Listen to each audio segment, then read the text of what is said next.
Would you share your phone location with your partner? For some couples, it's a sign of trust and safety.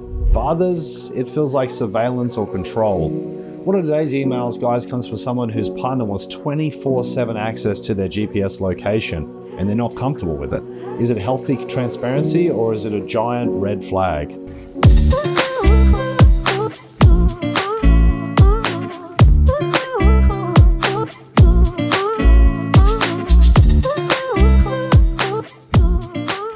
Am I the arsehole for not wanting to share my location? Yes. Chris, 27. My girlfriend insists I share my phone location with her 24/7 for trust. I told her it makes me feel controlled. She says I've got nothing to hide. I should agree. She's right, dude. I've never cheated, never given her a reason to doubt me. Am I an arsehole for refusing? Women overthink sometimes. She may be full of fear, insecurities. You're making her overthinking worse by not sharing your location. What have you got to lose? You're being an arsehole by not sharing your location.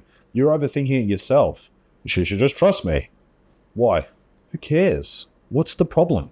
I don't even have a password on my phone. If you got nothing to hide, just be transparent. You're not being a good masculine guy at the moment. With that attitude, you're acting like a little baby girl. If you don't have a password on your phone, it destroys curiosity. If I had a big safe behind me, you guys would always be asking, hey, what's in the safe? All the time, right? But I don't have a safe, I have a drawer. No one asks what's in the drawer because there's no lock on it. It's the same with your phone. If you don't have a phone password, your partner's never going to look in your phone. Why? Because it doesn't appear like there's anything to hide. If they can see your location 24/7 and they know what you're doing, they're not going to look that much just because you're not hiding anything. Kill the curiosity, and being transparent is a lot easier. Truth isn't about tracking, it's about respect. If a relationship needs constant surveillance, the issue isn't the phone. Angela, 42. I think I intimidate men with my baldy. I've worked hard to stay in shape. I compete in CrossFit and love my strong, muscular body. But on dates, men joke about me benching more than them. You're talking to the wrong men. Or say they prefer women softer. Do I need to hide my strength to find love? No, you need to date stronger guys. Angela, say for example, you bench press 200 pounds. You need to go out with a guy who benches 400 pounds. That's a good example there, guys. You can do everything right with the wrong person. You still want to achieve a 10 out of 10. You got to do the right things with the right person. So if your profile is a good representation of who you are, like you got to do a lift and jerk, a CrossFit, and you got 100 kilos above your head, a guy's going to see how strong you are. So then it shouldn't be much of a surprise to him anyway. Tom, 45, my wife never wants to have sex anymore. We're married 12 years. She's amazing in every way, except our sex life is dead. She always says she's tired or stressed. Okay. I try to be more romantic, but it feels like begging. Is it normal after a decade of marriage, or a sign of something broken? No, it's not normal, my friend. You should be intimate 3 times a week, regardless of how long you've been married. Now, in your case, it could be a whole bunch of things. She might be going through perimenopause, for example. Step 1, both you guys go into a blood test, see where your hormones are at. Try to live a bit healthier life, and then implement the rule you guys have to do it 3 times a week. Even schedule it if you have to. Is it going to be awkward? Yes, it's going to be awkward.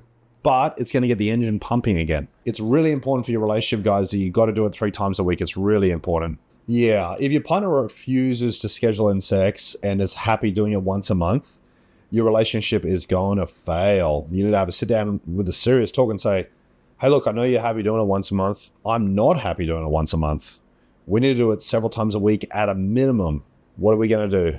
Because our relationship's going to go down the tubes really fast unless we make some big changes. And I'm not going to compromise on that.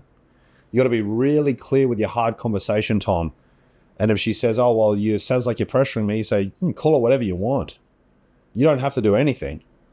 But the relationship is definitely going to fail. Obviously, you can't take all the love out and expect it to succeed. You got to have a serious conversation about it. A lot of men don't, and you fail.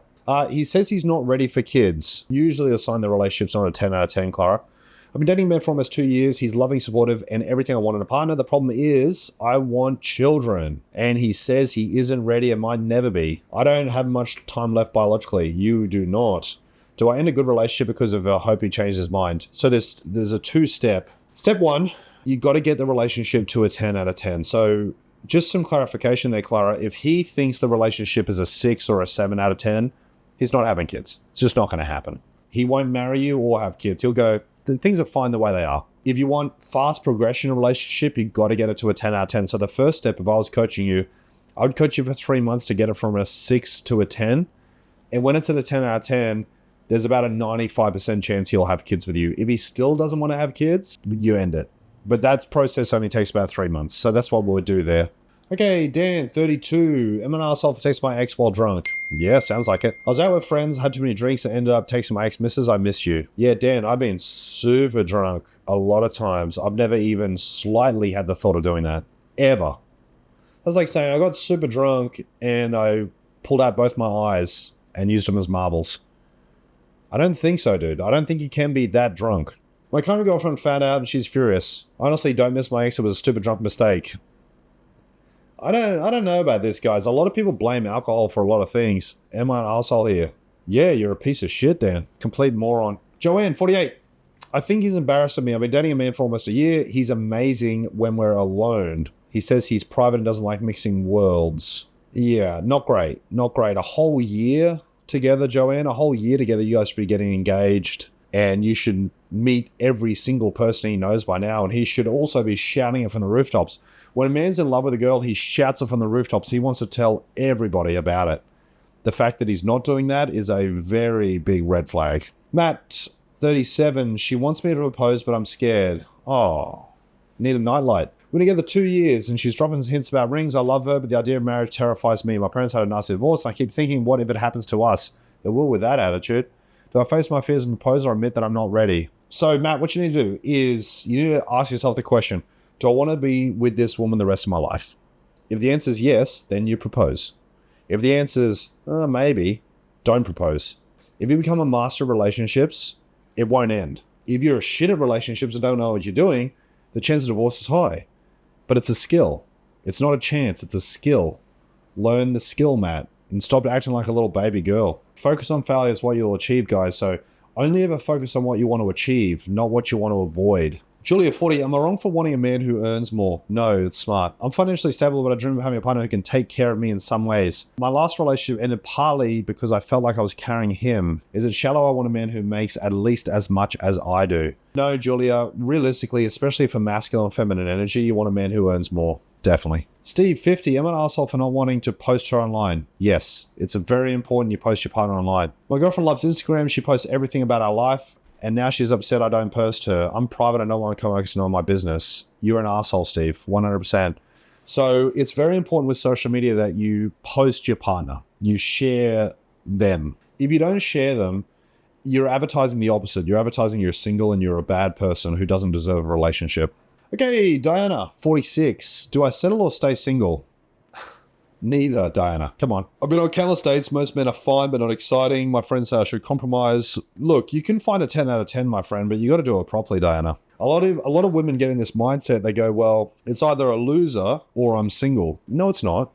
Neither of those are options. Your thought should be, I'm going to keep dating and date really, really well and really embrace feminine energy and feminine communication and go on high value dates, do everything perfectly until I actually find my proper 10 out of 10 guy. That's what your mindset should be, not either of those options. If you have trouble, book in a call, Diana. I'd love to help you. Harry, 33. I met an amazing woman who lives 3 hours away. We're trying to make it work, but the travel, the planning, the FaceTimes is exhausting. When I met my wife, she lived 4 hours away. I wouldn't call it long distance either. So 3 hours, 4 hours, 5 hours, that's close enough that you can drive that every Friday night. And then around the 6-month mark, you move in together. It's only long distance when they live so far away that you can't see them once a week. 3 hours, nothing, unless you don't own a car. Then, it's a long way to walk. Georgina, great name, 41. Jake, every night when we go to bed, my husband lies there scrolling TikTok until midnight. No. Modern marriage problem? No, Georgina, no, that's a stupid problem. Don't ever sleep with the phone beside your bed. The phone needs to be at least 3 meters away, minimum. 8 p.m., phones go on charge. It works fantastically, that rule. So he says, I'm just winding down after a long day and all that sort of bullshit. It's a bad way to wind down, guys. Phones and social media and TikTok, they're great, but it's very stimulating.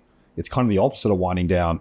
And you need more sleep. Like, he's probably not getting enough sleep either. Elise, 47. Do I scare men away? I'm scared straight away. I built a successful business. I raised my daughter on my own. Now that I'm dating again, I feel like men either admire me from a distance or ghost me a few dates. I'm just going to stop you there, Elise. The first sentence, I built a successful business and raised my daughter on my own. Straight away, How arrogant do you sound? I have kids. I own businesses. Not once have I ever said the sentence, oh, I raised kids by myself and I built all these businesses by myself. Why so arrogant? You build your businesses 100% single-handedly. You don't have a single employee. You didn't have a single friend who helped you, not a customer. You did nothing by yourself. You need to get rid of that hyper-independent, gross, arrogant attitude. I hate that. There's no humility in you.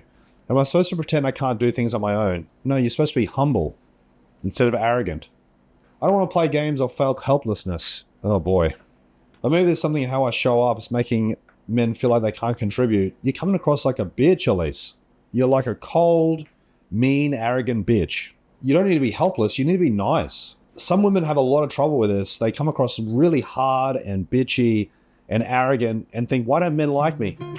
Guys, if you have your own story that you want me to cover, write it into me. I'd love to hear it. I can make a video about it. But I really want to help. So if you really want to book in a call, have a free one-on-one call with me. Go to maddockcoach.com, book in. I'll call you.